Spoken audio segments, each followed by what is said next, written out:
Hi, have you ever noticed something strange?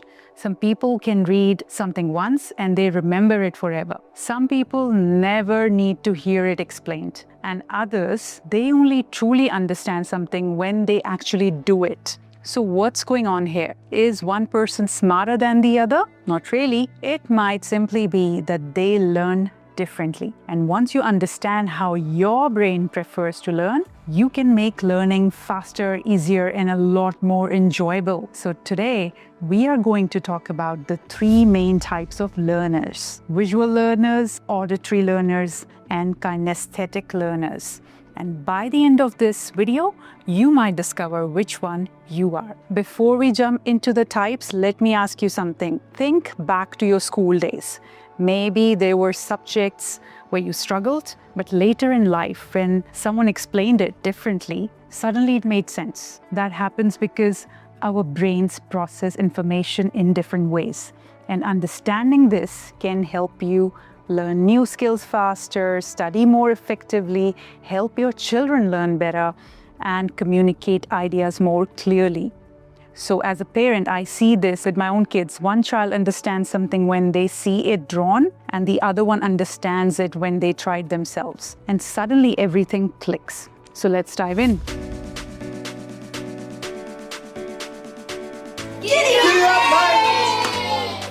Visual learners learn best through seeing information. Their brain loves diagrams, charts, graphs, pictures, mind maps, videos. And if you are a visual learner, you probably like to visualize ideas in your head. For example, if someone gives you directions, you might immediately imagine a map. Or when studying, you might prefer colorful notes or highlighting. Visual learners often say things like, "I see what you mean," or "let me picture that, let me visualize that."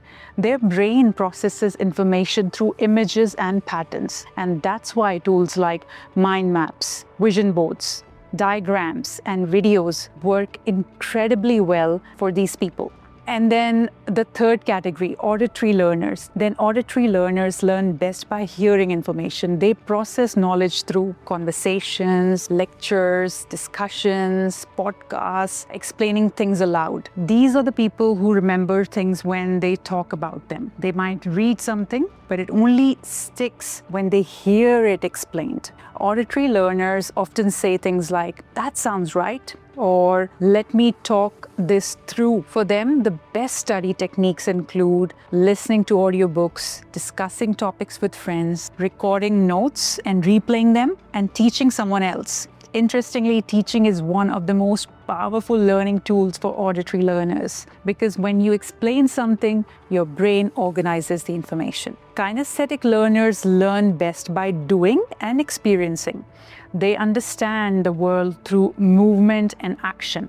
These learners prefer hands-on activities, experiments, building things, practicing skills, and physical involvement. Think about learning to ride a bike. No matter how many books you read about cycling, you only really learn when you get on the bike. That's kinesthetic learning. These learners often say things like, "Let me try," or "I'll figure it out as soon as I go." They tend to remember things when they experience them physically, which is why workshops, practice sessions, and real-life experience works best. Now, here's something important. Most people are not just one type. You are usually a combination of these examples that we spoke about. For example, you might be mostly visual but still benefit from hearing explanations, or you might be kinesthetic but also like diagrams. The real power comes from using multiple ways to learn, and when you combine seeing, hearing, and doing, your brain builds stronger neural connections. And that means better memory. From a neuroscience perspective, learning works through multiple brain pathways. When you see information, when you hear information, physically engage with it, and you activate different areas of the brain. The more brain areas involved, the stronger the memory becomes. That's why techniques like drawing ideas, explaining concepts, and practicing skills can dramatically improve learning. Here are some simple ways to use this knowledge. If you're a visual learner, try this. try mind maps, diagrams, color-coded notes, and watching videos. If you are an auditory learner, then try more of podcast listening, audiobook listening, discussing ideas, and recording your own notes. And if you're a kinesthetic learner, then try hands-on practice, writing notes physically, teaching others, and learning by doing. Once you find what works best for you, learning stops feeling like a struggle. The truth is, learning isn't about being smart or not smart. It's about understanding how your brain works. When you align learning with your natural style, everything becomes a little bit easier and you can absorb information faster and you can remember more. Learning becomes something you actually enjoy. So I am curious, which type of learner do you think you are? Let me know in the comments, visual, auditory, or kinesthetic. If you enjoy content about mind, learning, and personal growth, make sure to subscribe to Giddy Up Mate, because this channel is all about helping you design a life you truly love. So until next time, Giddy Up Mate. Bye for now.